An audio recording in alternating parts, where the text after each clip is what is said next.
Hello and welcome to Granny Mo's Bookshelf. Today we'll be reading The Rocket Book by Peter Newell. Rocket Book, Harper and Brothers, New York. Oops, it's not. Copyright 1912. Patented on June 4th, 1912, and printed in the United States of America. Published October 1912. The Rocket Book. Now, one thing that's fun about this book, I'll tell you in a minute, there's a hole that goes through just like the rocket is going through. So I'll show you that. The basement. When Fritz, the janitor's bad kid, went snooping in the basement, he found a rocket snugly hid beneath the window casement. He struck a match with one fell swoop on the concrete kneeling. He lit the rocket and up she shot up through the ceiling. Whoosh, right through the ceiling. The first flat. The Steiners were on the floor above. Of breakfast were partaking. Crash came the rocket, unannounced, and set them all a-quaking. A smote of ketchup bottle fare, and bang, the thing exploded. And now all these people all declare the ketchup flask was loaded. So look at this right here. This is kind of cool. This book has a hole all the way through the middle where the rocket goes through. I bought this one later. This was not one of my childhood books. I found it at a fair. Second flat. Before the fire, old Grandpa Hop dozed in his armchair big, when from a trunk the rocket burst and carried off his wig. It passed so near his ancient head, he roused up with a start, and turning to his grandson said, "You fellows think you're smart."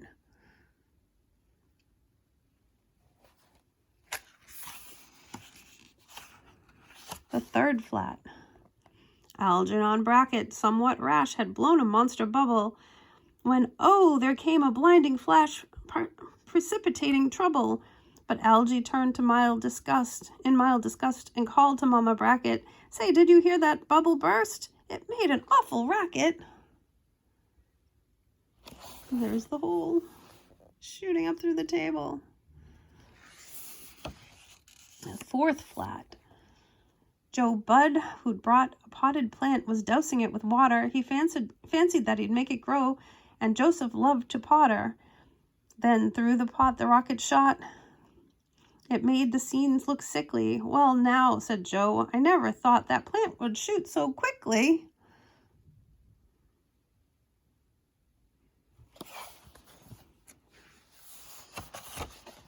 Fifth flat. Right here 'tis needful to remark that Dick and little son were playing with the Noah's Ark and having loads of fun, when all at once that rocket stout shot up through the ark came blazing. The animals were tossed about and did some stunts amazing. Right through Noah's Ark toy. Look at all the there's a camel flying around. All the other animals. The sixth flat. A bulger on the next floor up. The sideboard was exploring. The family was the brindled pup, were still asleep and snoring. Just then, up through the silverware, the rocket thundered, flaring. The burglar got a dreadful scare. Out the door went tearing. Oh dear. Well, here, let me do that. A burglar. He's robbing the place. And the rocket came through and it scared him and made him leave. The burglar on the next floor up. The sideboard was exploring. That's funny. The seventh flat. Miss Mamie Briggs, with no mean skill, was playing Casey's fling to please her cousin Amos Gill, who liked that sort of thing, when suddenly the rocket hot, the old piano jumbled. It stopped that ragtime like a shot, and through the ceiling rambled right through the piano keys. Look at that. Eighth flat. Up through the next floor on its way, the rocket Dread went tearing where Winkle stood, a bathrobe gay in tepid bath preparing. A tub, it punctured like a shot and made a mighty splash. The man was rooted in his spot, and out the door went dashing. The tub, it punctured like a shot and made the mighty splashing. The man was rooted on the spot, and out the door went dashing. Ninth Flat. Bob Brooks was puffing very hard, his football to inflate, while round him stood his faithful guard. They could hardly wait. Then came the rocket fierce and bright, through the football rumbled. "You've got a pair of lungs, all right," his staring playmates grumbled. Right through the football. The 10th Flat. The family dog was frenzied mane, was chasing Fluff and the mouser, and poof, the rocket flashed between, and quite astonished Towser. Now, if this dog had wit enough, the English tongue to torture, he might have growled such silly stuff as, "Whew, that cat's a scorcher." The 11th Flat. While Carrie Cook sat with a book, the phonograph played sweetly. Then came the rocket, and it smashed the instrument completely. Fair Carrie promptly turned her head, attracted by the roar. "Dear me, I've never heard," she said, "that record played before."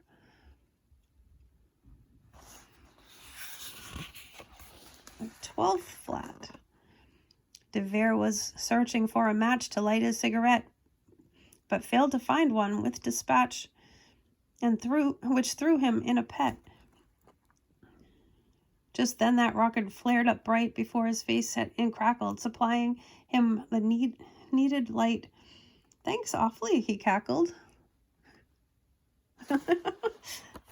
He wasn't even surprised. The 13th Flat. Home from the shop came Maud's new hat, a hat of monstrous size. It almost filled the tiny flat before her ravished eyes, when shoo up through the box so proud, the rocket flared and spluttered. "I said that hat was all too loud," her peevish husband muttered. Right through her hat.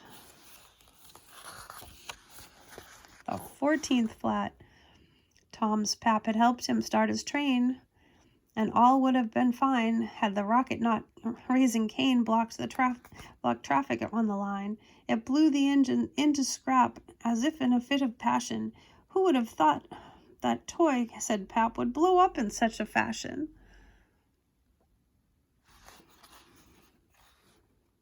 There's a dog looking at in this picture.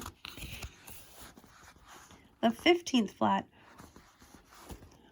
Orlando, please, quite at his ease. The Morning Star was reading. "My dear," he said to Mrs. Pease, "here's a report worth heeding. The rocket then in wanton sport flashed through the printed pages. The lady gasped, 'A wild report!' then swooned by easy stages." Right through his newspaper.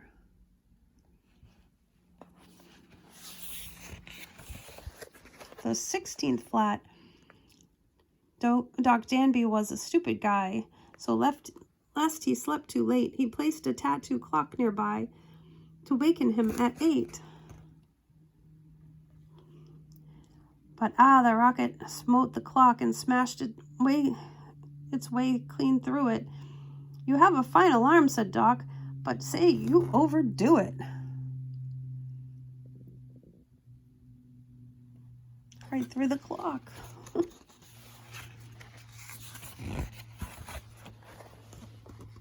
The 17th Flat. A penny liner, Abram Stout, was writing a description. The flame shot up. He pounded out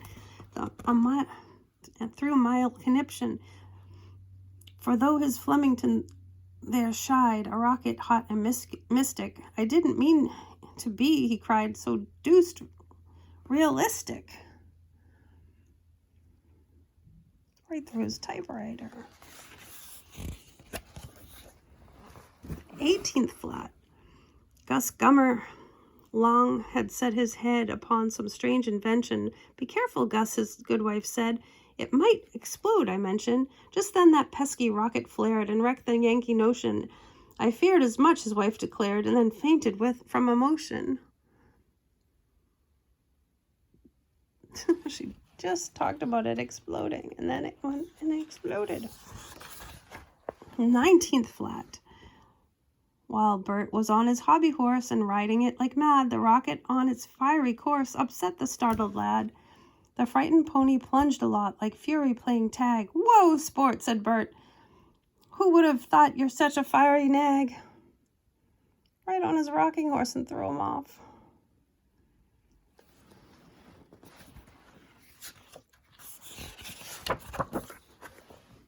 The 20th Flat.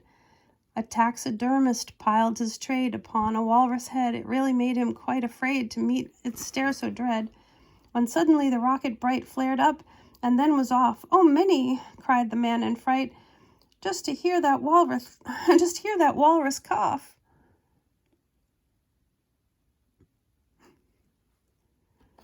That's something today's kids wouldn't know much about taxidermy. The top flat. "Oh, it was just a splendid flight, the rocket's wild career. It came to an end all right. You shall straightaway hear.